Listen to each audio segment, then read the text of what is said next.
প্রিয় দর্শক, cheese ball তৈরি করার জন্য কি কি উপকরণ লাগছে চলুন এক নজরে দেখে আসি। ব্রেড ক্রাম, ময়দা, মোজারেলা চিজ, ডিম, স্ম্যাশ করা আলু, সয়াবিন তেল, ক্রিম চিজ, টমেটো সস। উপকরণগুলো দেখে নিলাম, এবার আমরা রান্নাতে চলে যাব। আমাদের সাথে আছেন শেফ রাফিয়া চৌধুরী। আপু, আপনি স্টার্ট করতে পারেন। জি আপু, আমাদের প্রথমেই লাগছে হলো চিজ। এটা হলো মোজারেলা চিজটা গ্রেট করে নিয়েছি আমরা। চিজ বল তৈরি করতে গেলে আমাদেরকে কিছুটা বাইন্ডারের জন্য অন্য কিছু একটু ইউজ করতে হয়, যেমন শুধু চিজ দিয়েও আমরা করতে পারবো। আলুটা আমরা নিব, যতটা চিজ নিব তার 4 ভাগের 1 ভাগ। আলুটা আসলে আমরা আগেই বয়েল করেছিলাম, বয়েল করে এটাকে ম্যাশ করে রেখেছিলাম। আমাদের এখানে আছে হলো পারমিজান চিজ দিচ্ছি 1 টেবিল স্পুন, ক্রিম চিজ দিচ্ছি আমরা। চিজ তো স্বাস্থ্যের জন্য অনেক ভালো, ফুড ফ্যাট বলা হয়, এবং স্পেশালি যারা বাচ্চা আছে, যাদের অনেক খেলাধুলা করে, অনেক ওদের এনার্জির জন্য চিজ খুব ভালো একটা উপকরণ। কারণ বাচ্চারা দুধ খেতে চায় না, যেসব বাচ্চারা দুধ খেতে চায় না তাদেরকে এরকম চিজ দিয়ে চিজ বল তৈরি করে যদি আমরা দিতে পারি, তাদের স্বাস্থ্যের জন্য খুব ভালো হবে, তারা মজা করেও খাবে। আর এবং আমরা যারা মা আছি আমাদেরও টেনশন কমবে। আমরা এখানে কয়েক রকম চিজ দিয়েছি, আমরা 4 রকমের চিজ ইউজ করেছি। যেহেতু আসলে আমরা চেষ্টা করি বাচ্চাদের জন্য যে ফুডটা ছোট হবে বাট পুষ্টিমানটা বেশি হবে। আমরা সব রকম চিজ প্লাস আলুটা একসঙ্গে মেখে নিব। এর সঙ্গে আসলে কিছু ফ্লেভারের জন্য জাস্ট এটা যদি আমরা আমাদের দেশি স্টাইলে, যেরকম আমি এটা করছি, আসলে খুব বেশি স্পাইস ইউজ করছি না। যদি কেউ ঝাল খেতে চায় এর সঙ্গে একটু চিলি ফ্লেক্স দিতে পারি, আমরা একটু ধনে পাতা দিতে পারি, যাবে না তা না, যাবে সবই। বাট আমি আসলে খুব সিম্পল ওয়েতে তৈরি করছি। এটা হলো আমার একটু ইটালিয়ান হার্বসগুলো আছে, যেমন অরিগানোটা এখন আসলে সবার বাসায় মোটামুটি থাকে। অরিগানো, ব্যাসিল, এই জিনিসটা 1 পিঞ্চ দিয়ে দিচ্ছি আমরা। ঠিক আছে। কালো গোলমরিচের গুঁড়া দিচ্ছি 1 পিঞ্চ। এটা যেহেতু পুরাটাই চিজ, আসলে লবণটা খুব বেশি এখানে লাগবে না, অল্প একটু লবণ আমরা এখানে অ্যাড করব। জাস্ট আলুটার জন্য লবণ লাগবে, আদারওয়াইজ এখানে কিন্তু লবণটা লাগারই কথা না। আচ্ছা, আমার মনে হয় যে একটা মুখরোচক আইটেম, স্পেশালি আমরা তো অনেকে ইনভাইটও করি ইফতারের সময়, তাদের সামনেও কিন্তু আমরা পরিবেশন করতে পারি। জাস্ট এগুলো হলো টেবিল টেনিসের যে বলগুলো থাকে সেই আকৃতির হবে, কারণ এটা চিজ, পুরাটাই চিজ, খুব বেশি খাওয়ার দরকার হবে না। সেটাই। আমরা ইফতারে আসলে সব বাসায় মাদের টেনশনই থাকে হলো ছোট ছোট বাচ্চারা রোজা করছে, তাদেরকে কিভাবে খাওয়াবো। আবার ইফতারের পরে কিন্তু খুব বেশি খেতেও পারে না, যার জন্য ট্রাই করতে হয় কি যে কম খাবারে বেশি পুষ্টি দেওয়া। মাদেরও তো দেখা যায় যে নামাজ রোজার যেই একটা প্রেশার থাকে, প্লাস রান্নারও চিন্তা, আবার খাওয়ানোর সময় যখন ওদের মুখটা যদি গম্ভীর হয়ে থাকে তখন মনে হয় যে আচ্ছা, আমার মনে হয় আরেকটু কিছু করলে ভালো হতো।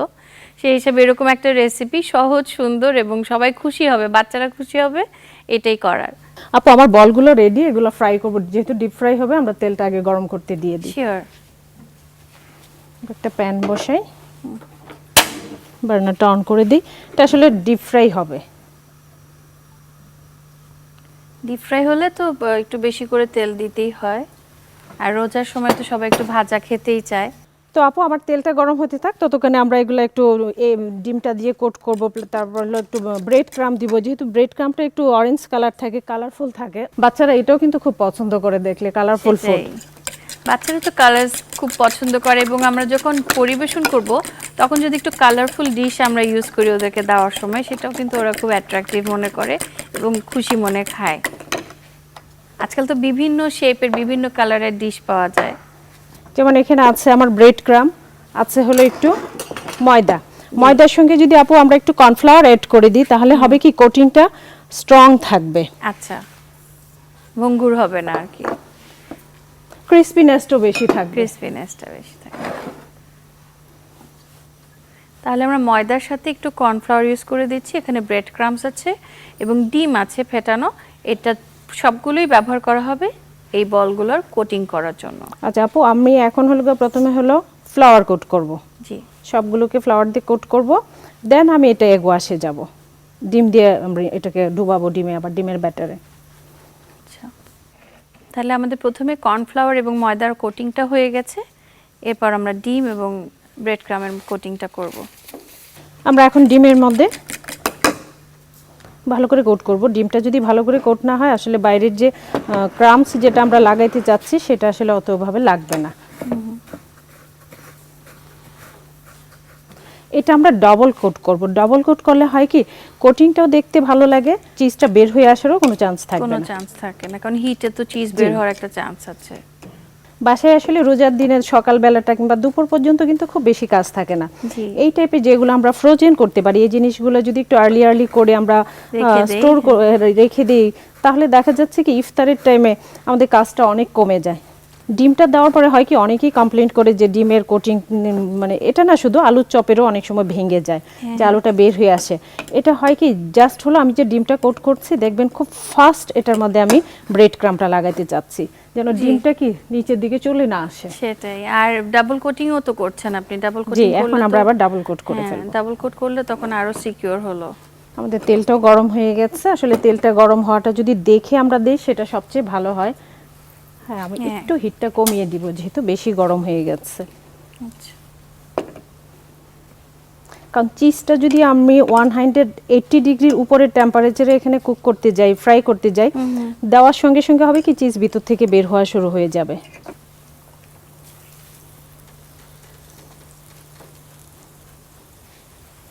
আমরা দেওয়ার আগে যদি একটু আবার শেপটাকে গোল করে নিই তাহলে হয় কি ভালো হয়। এক্সট্রা ক্রামসগুলো extra টা পড়ে চলেও গেল। যায়। আর এটা সবচেয়ে ভালো হয় কি আপা, যদি আমরা ডিপ ফ্রিজেও না রাখি, অ্যাটলিস্ট হলো নরমাল ফ্রিজেও যদি আধা ঘন্টার মতো রেখে নিই তাহলে ক্রামটা ধরে রাখে। ধরে রাখে, আচ্ছা। তাহলে দর্শক আমরা আধা ঘন্টা কিন্তু ফ্রিজে রেখে তারপর আমরা চুলাতে নিতে পারি, তাহলে ক্রামটা ধরে রাখবে। খুব সহজে একটা সুন্দর একটা রেসিপি এবং সবার পছন্দ হবে এরকম একটা রেসিপি আমরা দেখে নিলাম। এখন আমরা ভাজছি। আমাদের বার্নারটা আবার অন করে দেই। বার্নারটা আমি তখন অফ করেছিলাম, আসলে তেলের হিটটা অনেক বেশি ছিল। কারণ আমরা কখনোই আসলে এত সুন্দর যে কালার, একটা অরেঞ্জ কালার, যদি ওভার হিটে কুক করতে যাই তাহলে হবে কি দেওয়ার সঙ্গে সঙ্গে বাইরের লেয়ারটা কালো হয়ে যাবে, তখন আর দেখার এত সুন্দরটা থাকবে না। এটা আসলে ভিতরে কুক হওয়ার কিছু নাই, বাইরের লেয়ারটা আমার একটু ক্রিস্পি হয়ে গেলেই এটা আমরা উঠিয়ে নিব। আমরা আবার বার্নারটা অফ করে দিব, আমাদের এটা হয়ে গেছে। আচ্ছা, তো আপনাকে আমি এটা দিই। যখন অল্প একটু দেখবো যে বের হওয়া শুরু হয়ে গেছে তখনই আমরা আসলে উঠিয়ে ফেলবো। তারপরে যদি আমরা রাখতে যাই তখন আর এটাকে কন্ট্রোল করতে পারবো না।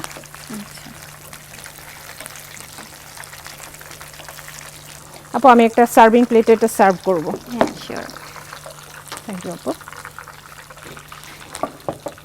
আমার এটা আসলে খাওয়ার জন্য খুব বেশি কিছু লাগবে না, জাস্ট হলো একটু টমেটো সস হলে এটা এনাফ। জি।